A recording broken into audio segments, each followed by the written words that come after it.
देख रहे हैं, मैं इमरान खान हूँ। सुहेल अफरीदी सारी रात वहाँ पे बैठा रहा अपने अरकान के साथ, लोगों के साथ। तो उसके बाद जो मंगल आया वो एक मुलाकात करवाई गई, लेकिन मुलाकातें इमरान खान साहब की बंद है। उनके लोग एहतजाज कर रहे हैं और इससे फर्क कोई नहीं पड़ता, क्योंकि एहतजाज जो है ना वो बड़ा खफीफ सा हो रहा है, यानी जिसे एहतजाज कहते हैं। और जो पाकिस्तान तहरीक इंसाफ कर सकती है या उनकी क़यादत कर सकती है, वो उस नहज तक नहीं जा रहे। शायद अभी भी पाकिस्तान तहरीक इंसाफ के लोगों को या लीडरशिप को यह लगता है कि मौजूदा मिलिट्री एस्टेब्लिशमेंट इमरान खान के लिए या उनके लिए कोई रास्ता निकालेगी। लेकिन सादी और साफ बात यह है कि आसिम मुनीर साहब जब तक हैं तब तक वो इमरान खान को कभी बर्दाश्त नहीं करेंगे। जो उनके साथ पाकिस्तानियों ने कर दिया है और जो शऊर इमरान खान साहब ने पाकिस्तानियों को दिया, उसके बाद जो कुछ आसिम मुनीर के साथ हुआ, यानी पाकिस्तान का अगर आज आप सबसे गैर मकबूल आदमी देखें, आप सर्वे करवा कर देख लें। हमने कई दफा नवाज शरीफ के साथ, जरदारी के साथ सर्वे करवाया, लेकिन आसिम मुनीर साहब की गैर मकबूलियत का कोई मुकाबला नहीं कर सकता। वो ताकत में बेमिसाल है, यानी उनके पास 7-8 लाख लोगों की एक फौज है, बहुत सारी बंदूकें हैं, हथियार हैं, एयरफोर्स है, बहुत सारा कुछ उनके पास है जो उनके इशारे के ऊपर चलता है। ब्यूरोक्रेसी जो है वो उसको कंट्रोल करते हैं, एजेंसियां उनके जरिए से वो पूरे निजाम को कंट्रोल करते हैं। तो ताकत तो बेमिसाल, लेकिन ताकत कांस्टेंट ही ना होती, हमेशा रहती नहीं है। मकबूलियत के मामले में जो सबसे गैर मकबूल है इस वक्त पाकिस्तान में, वो भी आसिम मुनीर साहब है। आप जितने मर्जी सर्वे करवा कर देख लें। तो पाकिस्तान तहरीक इंसाफ को यह गलत फहमी है शायद कि आसिम मुनीर साहब या ये मौजूदा निजाम इमरान खान के लिए कोई गुंजाइश पैदा करेंगे। सवाल ही पैदा नहीं होता, सवाल ही पैदा नहीं होता। ये मुल्क के दुश्मनों से हाथ मिला लेंगे, ये पाकिस्तान के टुकड़े करवा लेंगे, लेकिन ये इमरान खान के लिए गुंजाइश नहीं निकालेंगे। इमरान खान के लिए गुंजाइश पाकिस्तान की आवाम को जबरदस्ती निकालनी पड़ेगी, बजोरे ताकत निकालनी पड़ेगी। पुरअमन तरीके से एक बड़ा एहतजाज करके अवाम बाहर निकले, अपनी ताकत का मुजाहरा करे और इनसे फिर जान छुड़वाए। इसके अलावा तो कोई रास्ता पाकिस्तानियों के पास है नहीं। पाकिस्तान तहरीक इंसाफ को एक गलत फहमी है। देखें ना, अभी ये इस्लामाबाद हाई कोर्ट के बाहर की ये तस्वीर है, या 20 से 25 वकील ये आए इमरान खान साहब के केसेस लगवाने के लिए। अब 20 से 25 वकील पाकिस्तान तहरीक इंसाफ जैसी बड़ी जमात, वो कह रहे हैं जी हम सब मौजूद हैं यहां पे। सब कितने हैं? 20 से 25। 20 से 25 वकील जो है वो क्या इनकलाब लेकर आएंगे? वो मिलिट्री एस्टेब्लिशमेंट के चुंगल से पाकिस्तान की अदलिया को छुड़वाएंगे?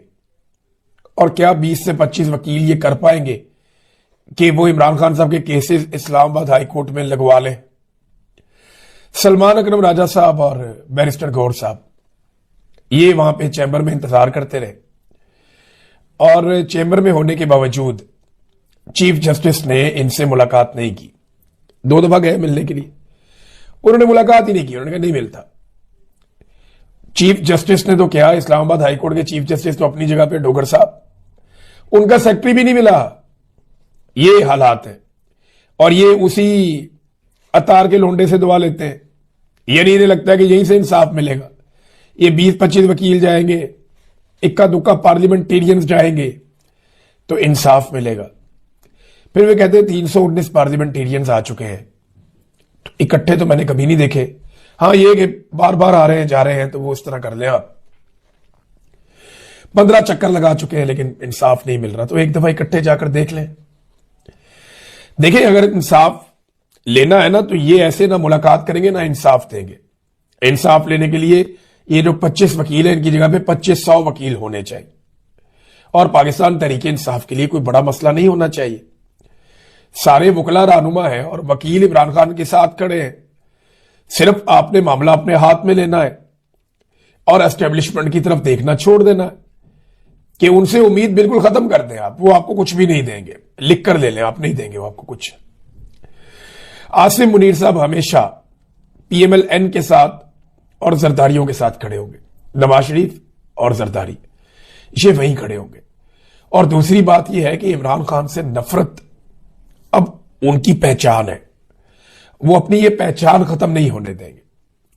लिहाजा ये 25 वकीलों की जगह 2500 वकील लेकर जाए, एक आधा पार्लियामेंटेरियन ले जाने की बजाय 300-350 सारे सेनेटर, एमपीएस, एमएनएस लेकर जाएं, जाकर बैठ जाएं अदालत में। क्या होगा?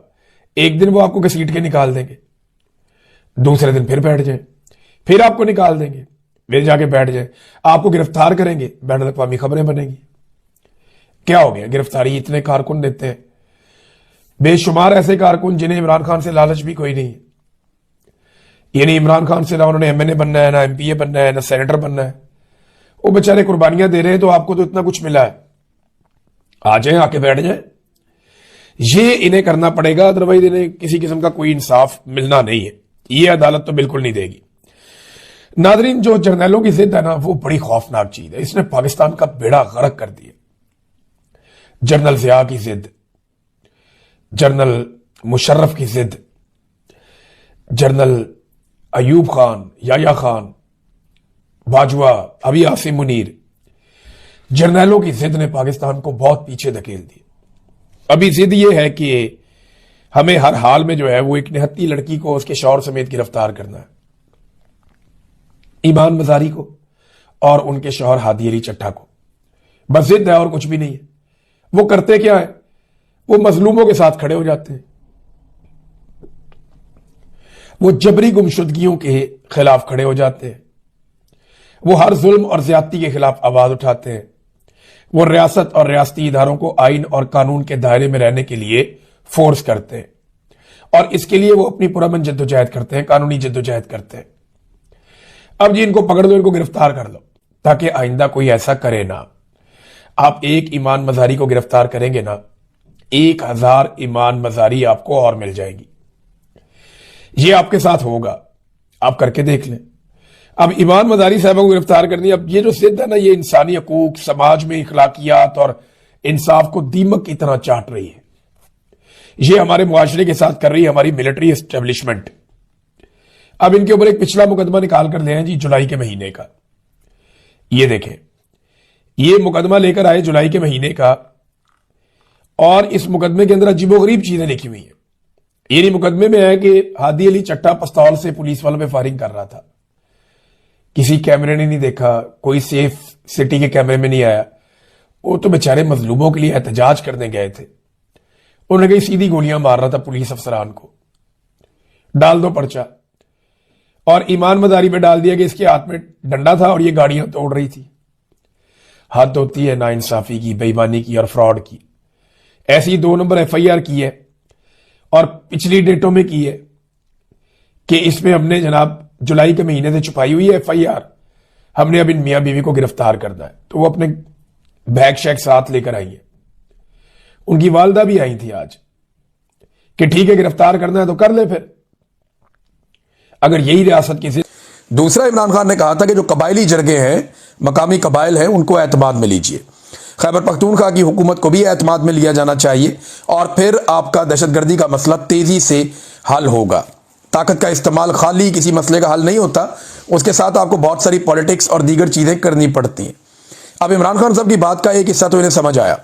इन्होंने अफगानिस्तान के साथ मुज़ाकरात शुरू किए, लेकिन तब शुरू किए जब काफ़ी पानी पुलों के नीचे से बह गया था। फिलहाल कतर के अंदर एक खुशाइन चीज़ है कि मुज़ाकरात का पहला दौर इस हद तक कामयाब हुआ कि अब पाकिस्तान अफगानिस्तान में और अफगानिस्तान पाकिस्तान में कोई कार्रवाई नहीं करेगा।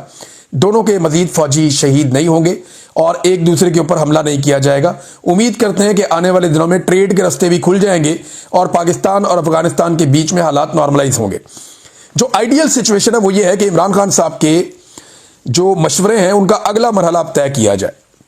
खैबर पख्तूनख्वा की हुकूमत को इन्वॉल्व करें, प्रॉपर तरीक़ेकार बनाएं कि अफगान मुहाजिरीन वापस कैसे जाएंगे, उन्हें इज्जत के साथ वापस भेजें। आपने इतनी दहाइयों तक उनकी मेहमान नवाजी की है, अब आखिर में आकर आप दूध में मिंगने तो ना डालें।